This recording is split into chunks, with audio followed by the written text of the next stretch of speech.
과찬의 말씀이시고요. 부족한 종을 이렇게 또 재직회 헌신 예배 설교자로 불러주신 우리 담임 목사님과 그리고 당의 장로님들께 다시 한번 감사를 드립니다. 보통 무관에는 3등급이 있다고 합니다. 첫째 등급이 뭐냐면 용장이에요. 말 그대로 삼국지에 보면 장비처럼 이제 싸움을 잘하는 이런 급의 장수가 용장이라고 하고요. 그 다음에 두 번째 그 윗계급이 뭐가 있냐면 지장이 있습니다. 제갈량처럼 이제 직접 싸움은 하진 않지만 이제 전술을 잘 써서 또 싸움을 승리로 이끄는 장수가 그 윗계급이고요. 그 다음에 이제 가장 최고의 장수 등급이 누가 있냐면 덕장이라고 합니다. 덕장. 그래서 유비처럼 제갈량처럼 지장을 또 품에 안고요. 그 다음에 용장들도 그 품에 들어오게 해서 결국은 이제 모든 어떤 싸움과 전쟁을 승리로 이끄는 장수, 바로 그런 사람이 덕장이라고 합니다. 저는 우리 목사님 소개하신 것처럼 저는 해외에서도 영국에서 런던에서 제가 목회도 해봤고요. 또 지금 섬기고 있는 내육교회에서도 하고 있지만 늘 하면 할수록 이제 10년이 지나고 11년 차인데 내가 더 부족하다, 내가 더 연약하다, 이런 부족함과 한계를 많이 느끼고 있습니다. 그런데 지난번 우리 이국병 목사님께서 또 부족한 종이 섬기는 또 교회에 오셔서 말씀을 전하셨는데 우리 성도들이 참 많이 은혜를 받았어요. 그리고 우리 목사님 또 지난 간증과 이런 얘기들을 해주실 때 특별히 한 분은 교회를 안 다니시던 분이 나오셨다가 그 말씀에 은혜가 다 꽂히셔가지고 이번에 또 등록을 하게 되는 또 이런 일들도 있었습니다. 제가 한번 감사를 드리고요. 그리고 짧은 시간이나마 우리 목사님과 식사하면서 혹은 차를 마시면서 목사님과 교제하면서 받은 인상은 우리 목사님 참 용지덕을 겸비한 목회자라는 인상을 늘 제가 받습니다. 특히 늘 겸손하고 또 잘 섬기시는 이 덕장의 이미지가 강한 것을 보면서 후배로서 사실은 많은 부러움을 갖습니다. 이 은강교회가 우리 이 목사님과 같은 훌륭한 덕장 목사님과 더불어서 이 지역 사회를 복음으로 변화시키면서 날마다 부흥하는 교회가 되기를 진심으로 축원합니다. 같이 한번 제가 기도하고 오늘 말씀을 전하겠습니다. 아버지 하나님, 은혜를 감사를 드립니다. 오늘 부족한 종을 불러주셔서 또 하나님의 말씀 앞에 서게 해주시니 감사합니다. 늘 두렵고 떨리는 마음으로 말씀을 증거하게 하시고 성령으로 충만케 하여 주셔서 또 오늘 이 말씀을 통해서 함께 은혜를 받을 수 있도록 도와주시고 특별히 오늘 참석한 성도들과 재직들의 마음을 성령께서 충만히 또 충만케 하여 주셔서 오늘 말씀을 듣고 이 말씀대로 순종하여 위로부터 부어주시는 하나님의 은혜가 무엇인가를 우리가 체험할 수 있고 경험할 수 있는 저희 모두가 되어질 수 있도록 함께하여 주옵소서. 이 시간도 온전히 주장하여 주시길 간절히 바라옵고 원하며 예수님의 이름으로 기도 올리옵나이다. 아멘. 오늘 본문을 보시면 술 취하는 것과 성령으로 충만한 것을 대조시키고 있는 부분이 나오지요.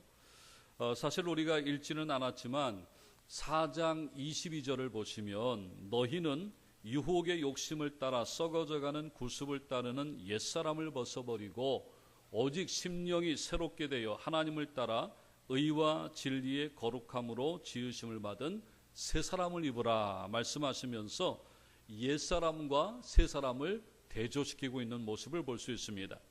그리고 말 그대로 옛사람의 행실이 무엇인지 그리고 새 사람의 행실이 무엇인지에 대해서 구체적으로 설명하고 있습니다. 예를 들면 이런 것입니다.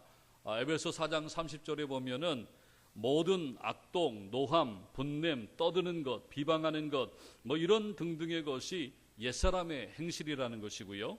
새 사람의 삶은 32절에 나오는 것처럼 서로 친절히 여기며 긍휼히 여기며 서로 용서하는 것들입니다. 재미있는 또 단어가 하나 나오는데요. 비방이라는 단어를 영어에서는 슬렌더라고 합니다. 중상, 모략이라고도 번역을 하는데 이 로마서 1장 30절에 가보면 이 비방하는 자를 이 NLT라고 하는 영어 성경에서는 이렇게 번역합니다. They are backstabbers라는 이런 이 문장으로 번역을 합니다. 이 backstabbers라는 단어가 어떤 뜻이냐면 영어의 두 단어가 합성된 단어예요. 우리가 아는 것처럼 백이라는 단어는 뒤라는 뜻이잖아요. 스테버스라는 단어는 죽이다, 암살하다는 뜻을 가지고 있어요. 그러니까 백스테버스, 다시 말하면 비방이라는 단어는 사람을 뒤에서 죽이는 것이다 라고 하는 것으로 이렇게 해석을 하고 있다는 거죠. 여러분, 남을 비방하는 행위, 뒤에서 수군수군하는 행위는 결국은 사람을 뒤에서 죽이는 것과 같다, 이렇게 해석을 하고 있다는 거죠. 여러분, 중요한 것은 이제까지 사도 바울이 설명한 옛 생활의 행실을 한마디로 집약해서 말한다고 한다면 술 취해서 방탕한 것으로 이렇게 해석을 하고 있고요. 그 반대 개념으로 새 사람을 입은 것을 성령으로 충만하다, 이렇게 사도 바울은 집약적으로 오늘 말씀을 하고 있다는 것입니다. 여러분, 술 취해서 방탕한 것과 성령으로 충만한 것 사이를 아슬아슬하게 줄타기 하다가 줄에서 떨어진 사람이 구약의 한 사람 등장합니다. 그 사람이 누구냐면 다름 아닌 사사 삼손이라고 하는 사람이에요. 여러분, 삼손은 태어나기 전부터 이미 하나님의 사람으로 나실인으로 살 것을 예언받고 태어난 그런 사람이었어요. 사사기 13장 24절 25절을 보면 드디어 이제 아들을 낳고 자라는데 하나님께서 그에게 복을 주시는데 여호와의 영이 그를 움직였다고 기록하고 있습니다. 삼손은 성령의 충만으로 그의 사사의 직분을 시작한 사람이었고요. 그뿐만 아니라 그의 놀라운 힘과 능력도 다 성령의 충만 가운데 이루어지고 있다라고 성경은 밝히고 있습니다. 첫 번째 보면 사자를 맨손으로 찢어 죽였을 때가 나오지요. 여러분, 사사기 14장 6절에 나오는데 이때 뭐라고 되어 있냐면 여호와의 영이 삼손에게 강하게 임하니라고 기록되어 있습니다. 두 번째, 앞에 사건으로 수수께끼를 내었다가 그만 아내 때문에 이 블레셋 사람들에게 정답이 밝혀졌을 때 이 삼손이 아스글론이라는 곳에 내려가서 블레셋 사람들을 30명을 쳐 죽입니다. 이때 사사기 14장 19절 보면 뭐라고 기록되어 있냐면 여호와의 영이 삼손에게 갑자기 임하시매라고 말합니다. 우리가 그리고 잘 아는 것처럼 세 번째, 이 삼손이 나귀 턱뼈 하나 가지고 몇 명을 쳐 죽였어요? 1000명이나 되는 블레셋 군사를 상대해서 쳐 죽였어요. 여러분, 그런데 그 쳐 죽이는 장면에 15장 14절 보면 또 이렇게 되어 있습니다. 여호와의 영이 삼손에게 갑자기 임하시매라고 설명합니다. 여러분, 삼손의 역사 가운데에 엄청난 힘과 능력을 발휘했을 때 그때마다 성경은 어김없이 뭐라고 하고 있냐면 여호와의 영이 갑자기 혹은 강하게 임하니라고 분명하게 밝히고 있다는 것입니다. 즉 삼손이 나귀 턱뼈 하나 가지고 1000명이나 되는 사람을 상대해서 쳐 부술 수 있었던 것은 그의 능력이 아니라 누구 때문에 그런 것이에요? 오로지 하나님의 영, 즉 성령께서 그에게 충만히 강하게 임재했기 때문이라는 것이에요. 우리가 아는 상식대로 그가 나실인이었기 때문에 혹은 여러분 우리가 아는 것처럼 머리를 길게 길렀기 때문이 아니었다는 거죠. 우리 주일학회 때 보면 삼손이 머리를 쫙 길러가지고 머리가 길기 때문에 힘이 세다 이렇게 알고 있는데 그렇게 얘기하지 않는다는 거죠. 성경은. 그는 사실 나실인으로서 하지 말아야 될 것들을 다 했던 사람이에요. 죽은 시체를 만지면 돼야 안 돼요? 나실인이? 안 됩니다. 그런데 이 삼손은 늘 시체 곁에 살았던 사람이에요. 1000명 죽였지요. 30명 죽였지요. 또 힘이 세다고 나귀 턱뼈 막 찢어갖고 죽였지요. 늘 그의 주변에는 뭐가 있었어요? 시신과 시체가 있었습니다. 또한 결정적으로는 들릴라라고 하는 여인을 사랑했잖아요. 그래서 그 여인의 무릎을 베고 방탕한 생활을 하는 중에 결국은 말하지 말아야 될 최소한의 여러분 비밀을 지켜야 되는데 이 비밀을 누설하고 맙니다. 성경에 보면 삼손이 술을 먹었다 나오지는 않지만요.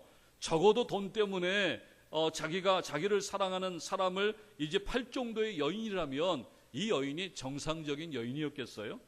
아마도 삼손이 그녀의 무릎에서 정신없이 잘 정도면은 이 술 한 잔 정도는 한두 잔 충분히 하지 않았겠습니까? 여러분, 그는 이미 나실인으로서의 모든 규정을 어긴 사람이었습니다. 그리고 재미있는 것은 우리가 삼손이 머리털이 다 밀려가지고 힘이 다 빠져가지고 블레셋 사람에게 잡힌 것으로 알고 있지만요. 성경을 자세히 보시면요. 사사기 16장 19절에 이렇게 얘기합니다. 들릴라가 삼손에게 무릎을 베고 자게 하고 사람을 불러 그의 머리털 7가닥을 밀고 괴롭게 하여 본즉 그의 힘이 없어졌더라. 머리카락 전체를 바리깡 같은 거로 쫙쫙 밀어가지고 빡빡으로 만들어가지고 삼손이 힘이 없게 되었냐? 그게 아니에요. 오늘 성경을 보면은 겨우 머리털 7가닥이라고 나옵니다. 물론 제가 영어 성경을 좀 보니까 어떤 성경은 7타래라고도 해서 묶음으로 번역하기도 하지만 여러분 앞에 전체적인 내용을 보면요, 이 들릴라가 몇 번 속았어요? 3번이나 속았어요. 그래서 이번에도 삼손의 말이 진짜일까 거짓일까 테스트해 보기 위해서 그저 머리를 다 자른 것이 아니라 7가닥만 자른 것이다. 다시 말하면 이 말은 많이 잘랐다가 아니라 적게 자르고 나서 그를 시험해 보려고 한 의도였다는 거죠. 성경은 이 이야기를 삼손이 머리가 잘려서 힘이 없었다는 것이 아니라는 것을 의도적으로 우리에게 말하려고 하고 있다는 것입니다. 잠에서 깬 삼손이 어떻게 했어요? 그전처럼 힘을 쓰려고 했는데 그가 미처 몰랐던 것이 있었어요. 사사기 16장 20절 보면은 이렇게 기록합니다. 여호와께서 이미 자기를 떠나신 줄을 깨닫지 못하더라. 그동안 그에게 엄청난 힘과 능력을 주시고 또 적들을 물리쳐 주신 그 원동력이 바로 뭐예요? 하나님의 영이셨다는 거죠. 바로 성령께서 위급할 때마다 강하게 혹은 급하게 그를 충만케 하셨기 때문이었습니다. 그런데 그가 최소한의 하나님과의 관계 속에서 지켜야 될 것이 있었는데 그것은 그에게 힘을 주신 분이 하나님이시라는 것을 잊지 않는 것이었습니다. 그것의 외적 표현이 무엇이에요? 그가 태어나기 전에 하나님께서 그 부모에게 약속하신 것이 있었지요.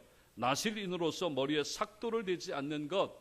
이것은 삼손이 머리가 길렀기 때문에 힘이 넘쳤던 것이 아니라 그에게 이 약속을 해주신 하나님께서 그와 함께 주셨기 때문이라는 사실이라는 거지요. 그런데 삼손은 그 하나님의 약속을 헌시짝처럼 버리고요, 스스로 자신의 힘이 자신에게 나온다고 하는 허영으로 치닫게 되었을 때 그에게서 성령은 소멸되고 만 것입니다.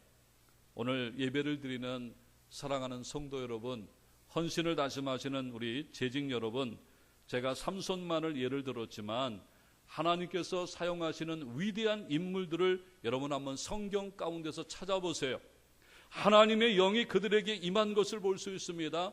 성막을 제조했던 부살렐과 오홀리압이 그랬습니다. 거의 모든 사사들에게 하나님의 영이 임했습니다. 심지어는 초대 이스라엘 왕 사울 왕도 처음 시작은 성령으로 시작을 했었습니다. 여러분, 내 힘으로 내 능력으로 할 수 없는 일이 바로 하나님의 일인 줄 여러분 믿으시길 바라겠습니다. 그래서 예수님은 누가복음 11장 13절 말씀에 이렇게 말씀하십니다. 너희가 악할지라도 좋은 것을 자식에게 줄 줄 알거든 하물며 너희 하늘아버지께서 구하는 자에게 뭘 주시지 않겠느냐? 성령을 주시지 않겠느냐 하시니라 말씀하십니다. 여러분, 이 말씀이 나오는 배경은요, 밤중에 찾아온 친구의 이야기예요. 여러분, 그리고 구하라 그러면 너에게 주실 것이요, 찾으라 그러면 너희가 찾아낼 것이요, 문을 두드리라 그러면 너에게 열릴 것이니 말씀합니다. 여기에서 결국 말씀하시고자 하는 요점이 뭐예요?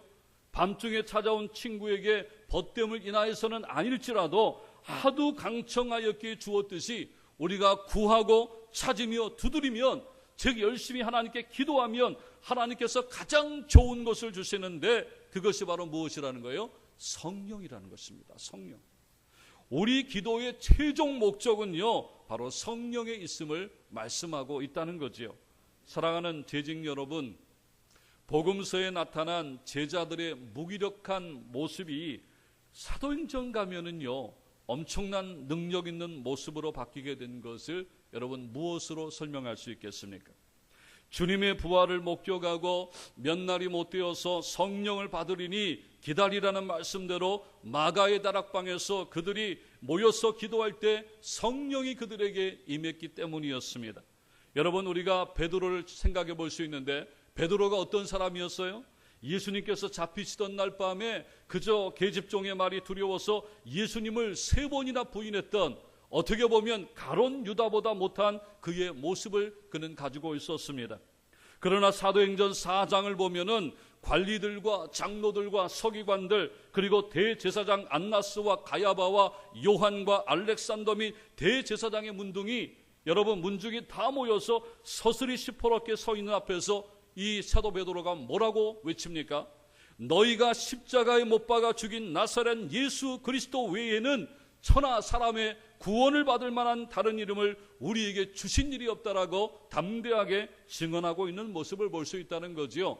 여러분, 그런데 그 앞에 사도행전 4장 8절에 보면 이렇게 기록되어 있습니다. 이에 베드로가 성령이 충만하여 이르되라고 말씀하고 있다는 거죠. 성령께서 충만하게 바로 그들 가운데 역사하셨기 때문입니다. 초대교회가 그렇게 아름다운 공동체를 이끌어갈 수 있었던 중요한 이유도 다른 것이 아니라 성령께서 충만히 그들 가운데 임재하였고 그들이 성령으로 충만했기 때문이라는 것을 말씀하고 있다는 거죠. 그렇다면 다시 오늘 읽었던 본문으로 돌아와서 왜 사도 바울은 성령으로 충만하라고 말씀하고 있을까요? 앞서서 제가 말씀을 드렸지만 에베소서에서 옛사람과 대조되어서 새 사람의 삶의 유형이 나오는데 그것은 성령으로 충만해야만 가능하며 성령 충만한 삶의 모델들을요, 그 유형들을 그 이하에서 구체적으로 제시합니다.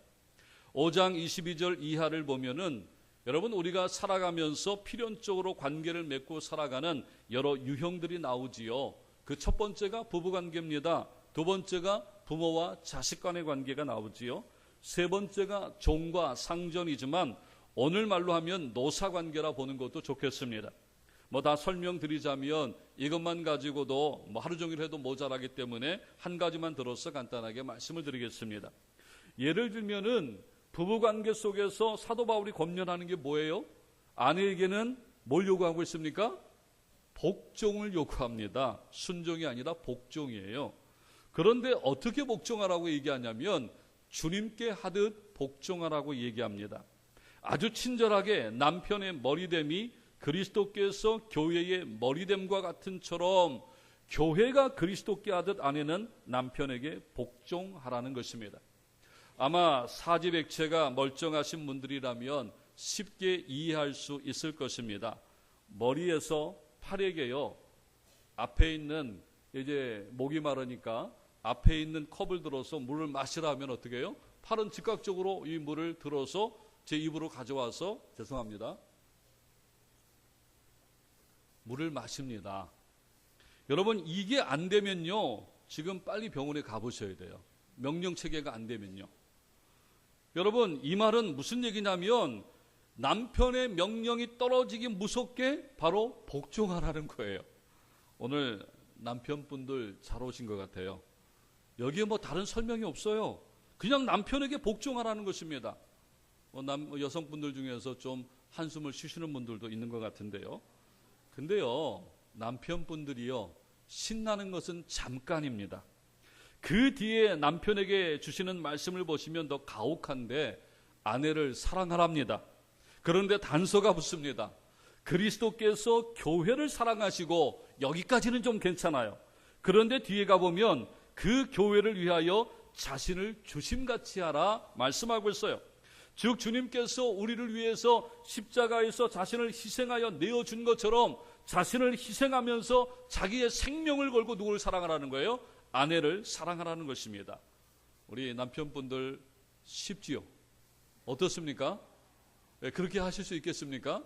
이 상호관계예요. 아내에게 복종만 요구할 것이 아니라 내가 정말 내 생명을 다해서 내 아내를 사랑하고 있는가? 남편들을 먼저 생각하셔야 되고요. 정말 이렇게 하는데도 순종하지 않고 복종하지 않는다면 우리 아내분들도 생각해 볼 수 있습니다.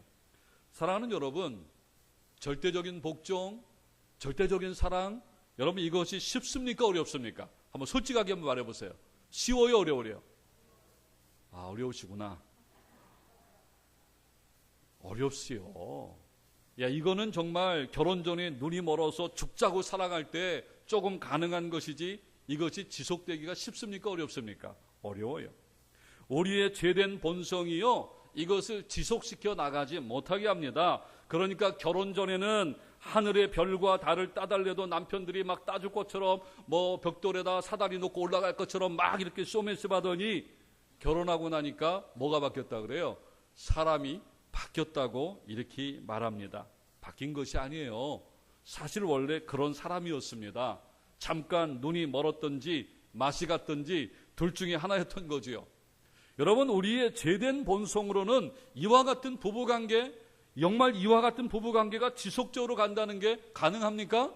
절대 불가능합니다. 가능할 수 없어요. 그래서 사도 바울은요, 성령으로 충만하라라고 하는 이 말씀을 명령하고 있는 것입니다. 우리의 죄된 심정으로 예수님을 닮은 복종과 사랑을 한다는 것은 불가능해요. 그러나 성령께서 우리 가정에 오셔서 내 아내가 성령으로 충만하면, 내 남편이 성령으로 충만하면 이러한 삶이 가능해진다는 것입니다. 그래서 사도 바울은 이 모든 관계의 중심에 성령으로 충만하라는 핵심 키를 말하고 있다는 거지요. 내 사랑으로는 불가능하지만 성령으로 충만해져서 나는 간 곳 없어지고 주님 사랑하는 그 사랑으로 사랑하려고 되니까 그 사랑이 되어지더라는 것입니다. 사랑하는 성도 여러분, 그리고 재직회 회원 여러분, 이 원리는요, 다른 곳에서도 적용할 수 있어요. 여러분의 가정을 위한 기도가 그저 돈만 달라고 하는 경제적인 부분에 머물러 있지는 않습니까? 자녀들을 위해서 기도할 때 그저 학업 성적과 좀 잘 되기를 위해서 기도하고 있지 않습니까? 그리고 여러분의 기도의 중점이 세상의 성공에만 여러분 머물러 있지는 않습니까? 여러분, 그러나 무엇보다도 성령님께서 여러분의 가정에 충만하시기를 위해서 기도하시길 바라겠습니다. 여러분이 섬기고 있는 은광교회 어떻게 하면 신실하게 하나가 되어서 하나님이 원하시고 기뻐하시는 뜻 가운데 부응할까? 여러분, 먼저 여러분의 심령 속에서 하나님의 성령이 충만하시기를 위해서 여러분 기도하시기를 바라겠습니다. 초대교회가 성령으로 충만하여서 날마다 부흥을 경험했듯이 여러분이 재직으로 섬기고 있는 은광교회가 여러분이 성령으로 충만하다고 한다면 그렇게 부흥되어질 것입니다. 따라서 우리가 구할 것은요, 개개인의 능력을 구하는 것이 아니라 성령의 충만을 구해야 된다는 거죠. 여러분, 그렇다면 성령으로 충만하면 나타나는 현상이 무엇인가? 여러분, 첫 번째는 성령으로 충만하게 되어지면 하나님의 임재를 갈망합니다. 누가복음 2장 22절에서 35절을 보면은 아기 예수의 정결 의식 때에 시므온이라고 하는 한 분이 나타나요. 연세가 많이 드신 분인데 이분을 뭐라고 얘기하고 있냐면 의롭고 경건하여 이스라엘의 위로를 기다리시는 분이다 설명하고 있습니다. 그런데 성경은 그 수식어 다음에 또 무슨 얘기를 하냐면 이 시므온 위에 성령이 계시더라. 또 성령의 지시를 받았더니 또 성령의 감동으로 라고 하는 수식어가 뒤따라오고 있다는 거지요. 그리고 아기 예수를 안고 하나님을 찬송하며 아기의 미래와 마리아의 아픔을 예언하는 장면이 나와요. 많은 분들이 이 시므온을 나이 많은 분으로 묘사하는데, 그러나 이 시므온을 한마디로 압축해서 표현하자면 그는 성령으로 충만한 분이었다는 것입니다. 그리고 늘 하나님의 임재를 사모하더니 어린 아기이신 예수를 알아보고 축복하는 자리에 서 있다는 거지요. 사랑하는 성도 여러분, 오늘 헌신 예배를 드리는 재직 여러분, 성령이 충만해지면요 다른 곳에 가지 않습니다. 어디에 갑니까? 예배의 자리에 더 적극적으로 참석하신다는 거지요. 그리고 하나님의 거룩한 임재를 갈망하는 가운데 주의 은혜를 경험하기를 사모하게 되어진다는 것입니다. 여러분, 진정한 헌신은 어디서부터 출발해야 되느냐? 바로 하나님의 임재를 갈망하는 예배로부터 출발되어진다는 것입니다.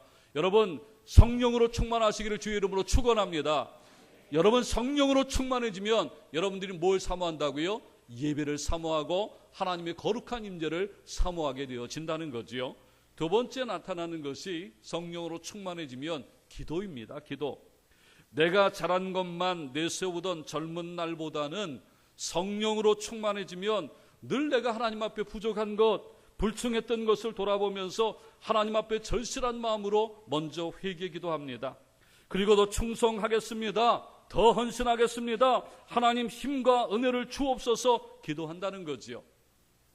해마다 저희 교회는 다는 아니지만 항상 몇 분들 때문에 진통을 겪기도 해요. 뭐 내둥 가만히 계시다가 직분을 딱 임명해 놓으면 그냥 올라와 가지고요. 아이고 목사님 제가 어떻게 해요? 저는 못합니다. 전 능력도 없고 경험도 없고 시간도 없습니다. 뭐 이렇게 얘기를 해요. 제가 너무너무 속상하지요. 여러분, 아니 하나님의 일을 제 힘으로 하려고 하니까 그렇게 되는 거죠. 하나님의 일은 철저하게 하나님으로부터 공급받는 힘으로 해야 된다는 것입니다. 여러분, 그러기 위해서는 자신을 내려놓고 철저하게 하나님 앞에 기도함으로 나아가서 위로부터 공급하시는 놀라우신 하나님의 지혜와 능력과 힘으로 감당을 해 나가야 한다는 거지요. 여러분, 재직계 회원들 모두가 성령으로 충만해서 기도에 힘쓰는 가운데 겸손하게 주님을 섬기며 헌신하기를 주님의 이름으로 축원합니다. 그래서 목사님이 임명하시면요, 예스맨이 돼야 돼요. 예스맨. 여러분, 그래서 이거 하십시다 그러면 하는 거죠. 저는 참 감사한 것이 많이 있지만 처음에 저희 내육교회 제가 부임했을 때가 이제 2007년도예요. 사실 한국에서 제가 살질 못하고 영국에서 공부한다고 가서 11년을 영국에서 제가 살다가 왔어요. 와보니까 그 전에 뭐 제가 전임 목회자로 한 2년 반 하다가 제가 영국으로 갔기 때문에 한국 교회 상황을 잘 모르지요. 당회도 모르고 이게 어떻게 되는 건가도 모르고 막 이런 상황이죠. 근데 감사한 것은 저희 장로님들이 어찌됐건 젊은 목사든 어린 목사든 제가 42살에 와서 11년 지났으니까 벌써 이제 53살이 됐네요. 그런데 우리 장로님들이 뭐 반대하면 제가 아무것도 못해요. 우리 목사님 말씀하셨지만 이번에도 저희가 사실은 어렵고 힘들어요. 왜냐하면 교회는 이제 올해 50년째 되는 교회인데 저희 교회 보면 우리 여기도 연세 드신 분들이 많지만 우리 연세 드신 권사님들 이런 분들이 참 많이 계세요. 근데 제가 아침에 설교하러 올라갈 때 보면 연세 드신 분들 계단 올라오면서 계속 나오는 말이 뭐냐면 아이고 허리야, 아이고 무릎이야 그러면서 계단 간신히 붙잡고 올라오시거든요. 제가 그 어떤 소리를 들으면 가슴이 너무 아프지요. 그래서 우리 50주년 되면은 엘리베이터를 어찌됐건 해야겠다. 그래서 저희가 이제 그런 계획도 세우다가 새벽마다 기도하는데 하나님의 엘리베이터를 안 보여주세요. 자꾸 엉뚱한 것만 보여주시고 아프리카 가나를 보여주시질 않나, 필리핀 민다나오를 보여주시지 않나. 그래서 이게 하나님의 뜻이 아닌가 보다. 사실은 저희는 그래서 50주년 계획을 세울 때 제가 6년 전에 사실은 우리 장로님들하고 의논을 했어요. 그래서 우리 장로님 50주년 되는데 그냥 우리 위임식하고 임직식하고 뭐 이런 행사하고 마치를 50년 될 거면 우리 별로 그거 별 의미 없습니다. 좀 우리가 의미 있는 일을 합시다. 그래서 계획을 세워서 5주년 계획을 세워서 50주년을 하자. 그래서 한 달에 200만 원씩을 저축하면 1년에 2,400만 원이고 5년 되면 1억이 넘잖아요. 그래서 국내 계획으로는 우리가 초등학교하고 연계를 맺어가지고 초등학교 요새 불우한 아이들 가정들이 많아요. 그 다음에 조부모 가정도 많고요. 5가정을 선정해서 저희가 5년 동안 지원을 하기로 하고 그 다음에 국외 사역은 뭘 할 것인가. 우리가 당장 급한 것은 엘리베이터지만 이거 잠깐 참자. 그리고서 뭘 하기로 시작했냐면 저희가 이제 민다나오에 이제 50주년 기념교회를 설립하기로 계획을 잡고 연결하는 가운데에 저희가 한 5천 정도 예상을 했는데 하다 보니까 땅을 또 사주게 됐어요. 땅을 사주고 교회를 짓고 또 사택까지 지어주자. 그래서 사택까지 지어주는데 지금 들어가는 비용이 한 9천 정도 됩니다. 아마 교회를 완공하고 안에 내용까지 넣어주게 되면 한 1억 정도가 될 것 같아요. 사실은 제가 선교지 가서도 말씀드렸지만 사실 제일 급한 거는 우리 엘리베이터예요. 근데 제가 간곡하게 우리 연세 드신 분들에게 말씀드렸어요. 급한 건 이거지만 우리 교회가 어렵고 힘들지만 우리가 이것 좀 해보자. 그런데 만약에 장로님들이 한 분이라도 안 됩니다. 우리 그 엘리베이터가 급합니다. 뭐 잃어버리면요 못하는 거죠. 제가 어떻게 우리 장로님들 뜻을 걷겠어요. 그런데 우리 장로님들이 한결같이 부족하지만 목회자가 기도하면서 이렇게 하자 하면 저희 장로님들은 죄송하지만 우리 은감교회 장로님들도 다 그렇게 하시는 줄 믿고 있어요. 다 100% 쫓아오십니다. 함께 가자고 하는 거죠. 기도하면서 가는 거죠. 여러분, 그러고 나서 올해 초에 우리 교회 이제 50년 됐으니까 그거 안 되더라도 올해는 엘리베이터 꼭 해야겠다, 이런 마음을 가지고 얘기를 하고 있는데, 저희가 수년 동안, 어떻게 보면 수십 년이죠, 기도했던 그 땅이 나오게 된 거예요. 그래서 1억짜리 엘리베이터를 하려고 계획을 잡았다가 전혀 계획에도 없던 8억짜리 땅을 저희가 사고 말았어요. 사고 마는데, 이것도 사실은 저는 이제 개인적으로 사실은 유럽의 그 몰락해가는 교회들을 많이 봤기 때문에 사실 저는 건물에 희망을 많이 두지는 않습니다. 그래서 우리 성도들 모임 자체가 교회라고 생각하고 교회를 건축하는 일을 사실은 저는 목사지만 개인적으로 그렇게 좋아하지는 않았어요. 그런데 덜컥 이런 일이 벌어지게 된 거예요. 그래서 제가 일단 장로님들하고 회의를 했습니다. 장로님들이 깃발 안 들면 저는 할 수 없습니다. 왜냐하면 이게 돈이 1, 2억도 아니고 8억이나 되는 돈이고, 또 교회를 짓자고 하면 적어도 20억에서 30억은 우리가 갖고 시작을 해야 되는데 이거 어떻게 감당하겠습니까? 장로님들 깃발 드시면 하고 깃발 안 드시면 또 못합니다. 계약을 며칠 앞두고 그 얘기를 했어요. 그때 우리 선임 장로님께서, 목사님, 저희 장로들이 깃발 들겠습니다. 저희 장로들이 먼저 헌신하겠습니다. 이러니까 어떻게 돼요? 제 마음속에 부담이 확 달아난 거죠. 그래서 제가 강대상에 올라가서 그렇게 자신 있게 했죠. 우리 이걸 사기로 했습니다. 그런데 우리 장로님들이 먼저 앞장서서 작정하고 그렇게 하기로 했습니다. 여러분 같이 가시겠습니까? 여러분 어떻게 했어요? 우리 성도들이 아니요 한 사람 있겠어요? 아니요 한 사람 한 분도 없었어요. 너무나 기뻐하시고, 특별히 연세 드시고 다리 아프고 허리 아파갖고 계단 올라오기 힘드신 분들이 많았지만 그분들이요 다 기쁜 마음으로 여러분 십시일반 함께 하시고자 이렇게 약속의 말씀을 주셨어요.